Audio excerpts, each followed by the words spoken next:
Hello everyone and welcome to the Honda S800 rebuild update number 18. I'm super excited because today we're going to be looking at the electrical harness, we're going to be looking at the windshield trim pieces and the windshield wiper motor assembly. So let's go ahead and dive into the wiring harness. Okay, so here is the wiring harness for Honda S800, and I find it kind of amusing because it is in German as far as the little tags that I got it with, and I'll have some fun translating those, but I'm going to leave those on there because they might be helpful later on. But first off, let's look at the condition. Now remember, this is from 1968, and essentially by looking at it, I believe it's just going to be your regular copper wiring with insulators.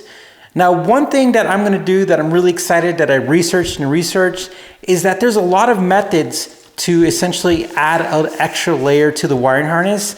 As you can see here, this is completely disintegrating. So what I did is I researched online, and Mercedes and Audi uses a certain tape, a certain wiring harness heat resistant tape that I found on Amazon. And what I'm going to be doing is I'm going to be going over the wiring harness and essentially putting that tape around it and freshening it up. It's going to look good. It's going to protect the wiring harness, and we're going to be able to pretty much install it and have no issues. Now, one thing that you want to take note if you're looking at your wiring harness, or if you're looking at wiring harness in any vintage car, is the condition of the wires. And essentially what happens is that you can look at the connectors, and essentially if you look at this connector right here, you can still see that it's not corroded, that it doesn't look like it's in bad shape. And that's really what you want to look at, any corrosion. Also, if the harness is super stiff, that's a really bad indicator, because what happens is that wire over time, depending on the situation and if it's oxidized or anything like that, it could really harden up, and essentially what happens is that if you twist it, it'll break, and that's not good. But when I look at my harness, you know, it's still got some flexibility. There's a few cracks in certain places which I'm going to address, but that's going to be kind of normal when it comes to this year of harness. I mean, this is pretty old. Now, if you look right here, this actual portion of it is oxidized. And even when I touch it, look at that, guys, it just falls apart. And that is not what we want to see. But that's going to be okay, because I could actually feel the wire as it's deteriorated all the way up to right here. So it's super hard right here, and then it gets flexible. So essentially what I'm going to do is I'm going to cut it off and pretty much get rid of that bad area. We're going to call it electrical cancer. But this is really hard, and as if you saw, we barely touched it and the wire disintegrated. And that's not what you want to see in your wiring harness, but it's almost easy to tell when it's there because it's going to be hard and it's going to be brittle and it's going to be easy to break off. Now, if you look at this connector over here, this is something we don't want to see either. This has some oxidation, and also a little bit of just over time, it's kind of started to add that layer of, it's my favorite color, but it's that teal corrosion. We don't want to see that either. So either we could clean that up or replace that connector, and most likely I'll just replace that connector. So essentially, you know, I'm going to do my due diligence with this wiring harness, look over everything. We're going to make a video of it so you can see what I've done to it. We'll do a couple stuff on the video itself. Today, essentially, I wanted to show you the wiring harness and tell you the plan for it. We don't have the tape yet, but it's a good time to look at it, start getting some of this stuff off of it, and getting it ready to pretty much be refurbished the best we could do it here at home. So this is about 3/4 of the windshield trim pieces, and these were originally chrome. So we had them redone at the powder coating place for a very small percentage of what it would cost us to re-chrome it. As you guys know, I am powder coating crazy here. So essentially we got it powder coated and cleared. It looks great. It's ready to go.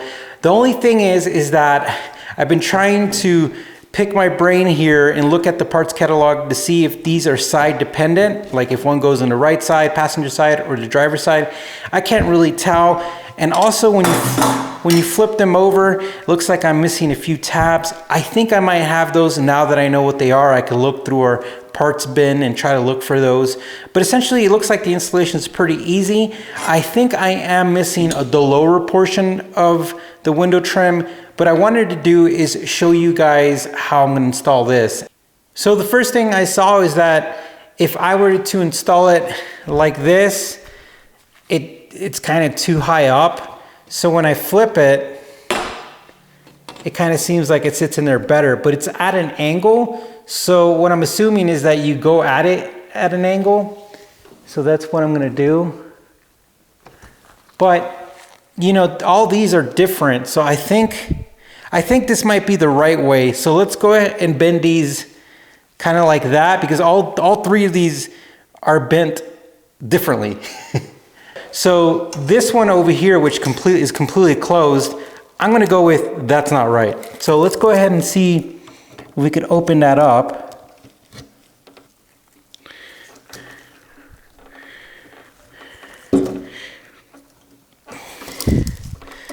This is a pain.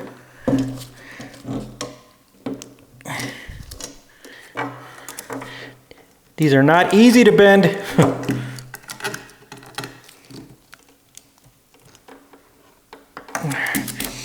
right, let's try that. Let's see what happens. It's always the simple stuff that gets you.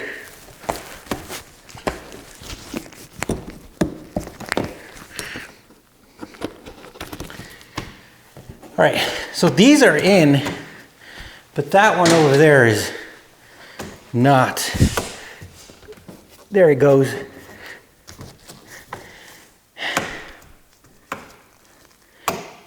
And ladies and gentlemen, I think that's going to be the first part of it, of the installation for that.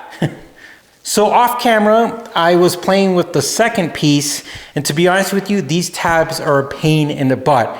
I don't get them. And I've been trying now for a few minutes, and essentially what they do is they go in these areas right here that you see kind of have a cutout. And if I'm not able to put these on, I'm gonna find some really strong 3M double-sided sticky tape and use that. Because back in the days, they didn't have that type of adhesive technology. We have that now. And a lot of companies and manufacturers and car brands, they actually use adhesive tapes for stuff like this versus metal little tabs, which are a pain in the butt. So this is our windshield wiper motor assembly, and it is really dirty. And I wanted to show it to you guys before we start the process of doing one brick at a time. Essentially what we're gonna do is we're gonna clean this bad boy up, make it look good. And what it does, it actually goes behind the dash and everything, between the firewall. It's kind of a funky location. And we're gonna bolt it up, and we're gonna get this out of the way and get it installed in the car. But before we do that, we're gonna get it really cleaned up, and wanted to show you guys the before, so you guys can appreciate the after. And that's it for our video, guys. Thanks for following along. We are taking it one brick at a time, and it's really exciting because I am really seeing the light at the end of the tunnel as far as the body goes. We are getting there, guys. And again, thank you to Ronnie for being a big support and helping us out with the missing parts. And thank you guys for watching this video. We always welcome you to share it, to like it. If you hit that like button, it helps us out. And also, if you want to subscribe, it lets you know whenever we post a video so you don't miss one. Well, guys, thank you. And oh, before I forget, I actually looked back at our first Honda S800 video, and we're at over 500 views. So that's super exciting that people are starting to watch the whole series, and that makes us really happy. Well, guys, thanks for watching. You guys take care. Happy New Year's, and we will see you soon.